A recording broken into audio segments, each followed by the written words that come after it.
Assalamualaikum warahmatullahi wabarakatuh. Kembali lagi kawan di Legenda Catur Dunia. Masih dari Indonesia Jam 2025. Dan hari ini adalah hari terakhir untuk memainkan game 11 untuk menentukan siapa yang keluar sebagai juara di turnamen ini. Karena memang masih cukup ketat kawan. Hanya selisih setengah poin saja dari para pemuncak klasemen, baik di kategori Grandmaster ataupun kategori International Master. Untuk seksi JM kawan, Grandmaster Azerbaijan memimpin turnamen ini sendirian dengan 7,5 poin, diikuti Yosef Taher 7 poin. Selisih setengah poin, tinggal satu game, apapun masih bisa terjadi. Kita doakan saja yang terbaik dari permainannya Yosef Taher. Yosef Taher selain mengejar gelar juara turnamen ini kawan, dia juga mengejar norma JM pertamanya. Untuk mendapatkan norma JM minimal, Yosef ini bermain remis, bisa mendapatkan norma JM pertamanya kawan. Ya, kita doakan saja yang terbaik untuk Yosef Taher. Sedangkan untuk seksi International Master masih cukup ketat juga, hanya selisih setengah poin saja. Dipimpin oleh Grandmaster Ukraina dengan 8 poin, diikuti Satria Duta dan Nayaka Budi Dharma dengan 7,5 poin. Selisih setengah poin juga. Nah, kemarin Satria Duta di babak ke-10 kawan, alhamdulillah selamat buat Satria Duta yang mendapatkan norma ketiganya untuk gelar International Master. Sudah lengkap 3 norma dari Satria Duta kawan untuk menjadi seorang International Master sekarang. Karena jika dilihat dari elonya kawan sekarang 2360 dan mendapatkan tambahan 44 poin, ini sudah bisa melengkapi 3 norma itu. 3 norma sudah lengkap, ditambah lagi elo rating sudah menembus angka 2400. Tinggal menunggu persetujuan dari FIDE saja. Oke, selamat buat Satria Duta yang mendapatkan norma ketiga dan semoga cepat disetujui oleh FIDE mendapatkan gelar International Masternya. Oke, itulah sedikit info kawan dari turnamen ini. Kita tunggu saja babak 11 nanti seperti apa. Ya, jadwalnya jam 9 kalau tidak salah admin lihat kawan ya.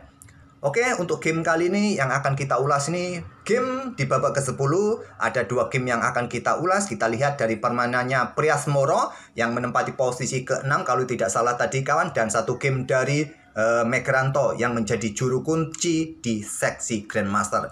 Megranto hancur lebur kawan, 6 kali kalah di turnamen ini. Hanya 1 kali saja memetik kemenangan. Oke, kita lihat permainan Prias Moro kawan. Menghadapi pecatur Korea. Prias Moro pegang putih mengawali dengan pion E4, ada sisilah defense, pion C5, kuda F3, pion D6, pion D4, pion pukul, kuda ambil balik, kuda F6, kuda J3, pion A6, sisilah Nadov di atas papan. Prias Moro memilih jalur utama gajah gelap keluar ke petak G5 dan kuda B D7. Ini adalah opsi kedua di posisi ini yang biasa sering direspon dengan langkah pion E6 kawan. Nah, putih akan bermain dengan pion F4-nya. Ada yang bermain dengan gajah E7, ada juga yang memilih variasi pion racun, menteri keluar ke petak B6 kawan, menekan pion, menekan kuda, dan menteri ke petak D2. Permainan seperti ini, permainan pion racun dalam sisi Nadov sangat lazim di permainan Super JM seperti Caruana, sangat sering memainkan variasi ini kawan. Oke, kembali lagi ke permainan aslinya. Jadi setelah gajah G5 tadi, hitam memilih dengan langkah kuda B ke D7. Nah, ada 3 langkah favorit di posisi ini kawan. Putih bisa melanjutkan gajah C4, menteri E2, pion F4. Novrendra memilih dengan menteri E2. Sekarang pion G6. Kemudian Novrendra dengan pion F4. Tidak mau menunggu lama. Memang untuk bongkar struktur Viacento harus cepat dorong-dorong pionnya. Kemudian gajah G7 dan Megranto amankan raja terlebih dahulu kawan. Setelah hitam juga rokade, Megranto luncurkan 1 pion lagi di sayap raja, pion G4. Ada pion H6 ancam gajah. Megranto pertahankan gajah. Ada 2 opsi kuat lainnya, langsung melakukan pertukaran, ambil balik oleh kuda, dilanjut dengan pion F5 kawan untuk blokade ancaman terhadap pion, ataupun juga kalian bisa membuat langkah pengorbanan gajah. Ambil, nanti gantinya di sini. Tapi Megranto, maksud saya kok Megranto, Novrendra ya, Novrendra Prias Moro. Novrendra memilih dengan langkah gajahnya tarik mundur ke petak H4, kemudian ada pion E5 menantang pertukaran pion dan diterima oleh Novrendra. Novrendra juga pasti mengkalkulasi langkah kuda F5 pasti untuk membuka lajur G kawan. Ini juga disarankan engine manfaatkan lajur G semi terbuka. Tapi Novrendra memilih simpel saja pertukaran di sini, ambil balik menggunakan pion dan masih kuda F5, langkah kuat buat putih. Apa langkah terbaiknya buat hitam? Ambil menggunakan kuda kawan. Menggunakan pion dan Novrendra tidak melangkah kuda F5, tarik mundur kudanya ke petak B3. Pion B5 langkah tipikal di permanency slide defense merupakan langkah terkuat di posisi ini. Tapi memilih menteri ke C7. Nah, Novrendra dorong pion G5, pion pukul, gajah ambil balik, masih pion B5 merupakan langkah tipikal yang sering dimainkan kawan. Sangat standar pion B5 untuk berikan tempat juga bagi gajah segera untuk membuat serangan sisi menteri, tapi memilih dengan langkah kuda B6. Apa tujuannya? Mungkin keluarkan gajah menusuk menteri benteng ini. Simple, Novrendra berbalik menekan kawan dengan menteri F2, punya tempo dia serang kuda di sini. Nah, menteri ke C6 atau kuda G4 merupakan langkah kuat. Tapi di sini hitam membuat kesalahan, tarik mundur kudanya kembali kawan untuk proteksi saudaranya, dan simple, Novrendra luncurkan benteng dan pecatur Korea ini langsung menyerah di langkah ke-17. Ya, langkah blunder dari hitam kawan, kuda tarik mundur tadi langkah blunder. Ini membuat pecatur Korea ini langsung menyerah. Ya, kemenangan cepat bagi Novrendra Bryasmoro. Apa yang menjadi masalah? Tidak ada dukungan bagi kuda kawan. Siap caplok dan kalah 1 perwira. Anggap contoh ya, kalian sikat benteng ini menggunakan kuda, maka ada kuda D5. Ancam menteri dan potensi skak memaksa raja geser kawan. Entah kemana nanti akan disusul menteri. Ini juga repot. Repot sudah. Menteri bergerak ke petak D6, kuda E7 skak, raja geser, maka menteri ke petak A4 skak, blokade, dan juga skak emat. Ya, paling tidak kalian akan kehilangan menteri saat kuda melakukan skak, kalian caplok ya. Ya sudah, nggak bisa dilanjutkan game seperti ini dalam permainan klasikal ya. Kehilangan menteri sudah lemes kita kawan. Oke, ke game berikutnya dari permainannya Megaranto pada game ke-10. Menghadapi pecatur Filipina, kalau tidak salah tadi lihat benderanya. Ya, kalau dilihat dari namanya sih pemain Filipina kawan. Oke, Megaranto pegang hitam, ada pion E4. Megaranto bermain dengan karukan defense. Ya, pecatur kita ini sangat suka dengan karukan defense. Oke, ada kuda F3, pion D4, kuda C3. Variasi serangan 2 kuda dari karukan defense. Ada gajah G4, pion H3, langkahnya cukup standar kawan. Gajah sikat kuda F3, ambil balik, kemudian pion E6, segera keluarkan gajah gelap. Gajah E2 persiapan rokade, dan Megaranto keluarkan gajah C5-nya. Kemudian rokade, kuda E7, berikutnya ada benteng D1, ada yang bermain pion D4, ada yang bermain gajah D4. Megaranto bermain dengan gajah D4. Tekan kuda. Putih melanjutkan pertukaran pion, mendahuluinya dengan pion E pukul pion D5, pion E ambil balik pion D5, lajur E sudah terbuka penuh kawan, ada gajah F1.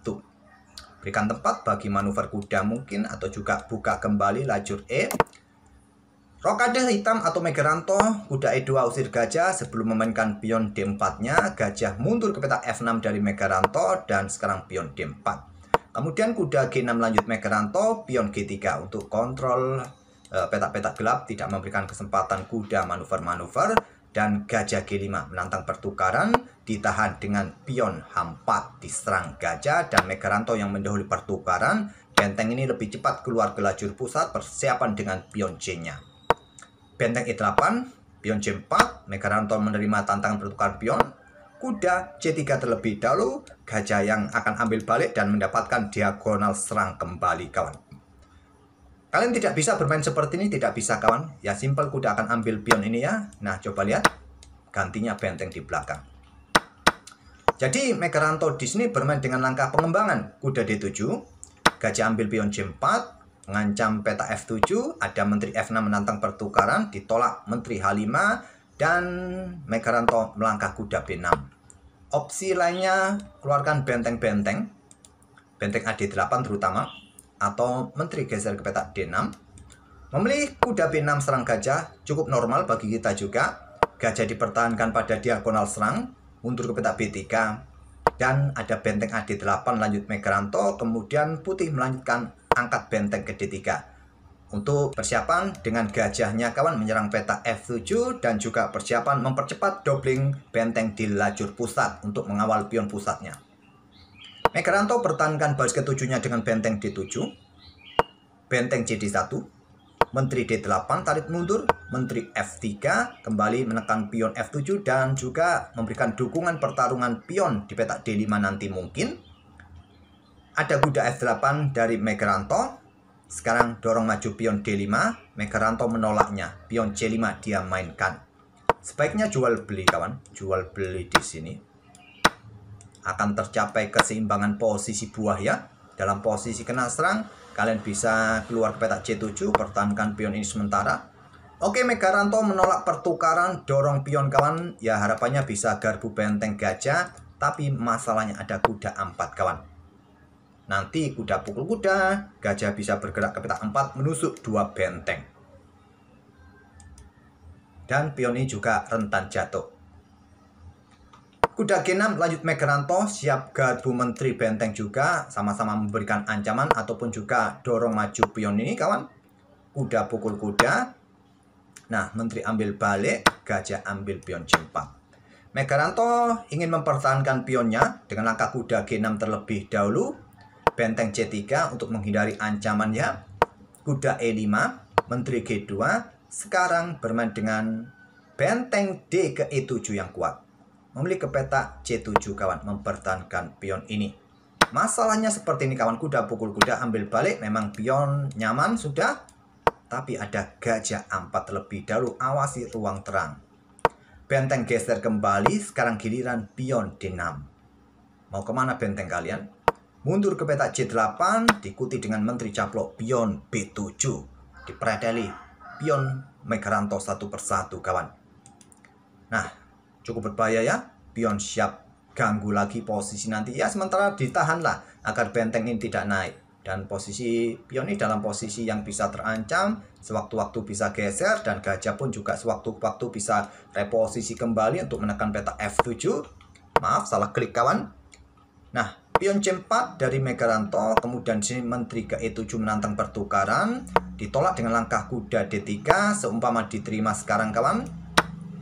Ambil balik, ancam benteng, dan kalian tidak bisa geser. Benteng ini kalah kualitas perwira, tetap kalah kualitas perwira. Oke, melihat ada ancaman, kuda tempatkan petak D3 oleh Megaranto. Kemudian sekarang gajah B5, coba rebut pion ini kawan. Ada benteng A8, kemudian benteng B1 jaga pionnya. Benteng A5, gajah ambil pion ancam kuda. Kuda ke E5, ada pion B4, Megaranto menyerah. Menyerah. Karena posisi benteng dalam posisi terancam, juga ada tantangan pertukaran menteri, kuda dalam posisi terancam. Anggap contoh kuda ke G6 ancam menteri, ya maka menteri pukul menteri terlebih dahulu, ambil balik dan benteng jatuh. Logisnya di posisi ini kawan, bagi hitam bisa bermain dengan benteng A3. Benteng pukul benteng, ambil gajah, tapi tetap kalah kualitas perwira ya. Kita lanjutkan saja, benteng pukul benteng, kuda ambil gajah. Nah, benteng bisa kalian tempatkan petak D3 untuk tetap sokong pion dari ancaman kuda ini. Itulah yang membuat Megaranto menyerah saat ada ancaman pion B4 ini. Ini merupakan kekalahan ke-6 Megaranto di turnamen ini, kawan. Ya, usia sudah nggak bisa dibohongi dan kesibukan berumah tangga mungkin juga nggak bisa dibohongi, kawan. Sudah, itu hal yang lumrah sekali. Harap maklum saja. Oke, semoga permainan dari keduanya ini bisa menghibur dan menjadi bahan referensi kalian saat bermain dengan Caro-Kann ataupun Sisla Defense. Dan kita akan bertemu di video-video berikutnya. Terima kasih. Wassalamualaikum warahmatullahi wabarakatuh.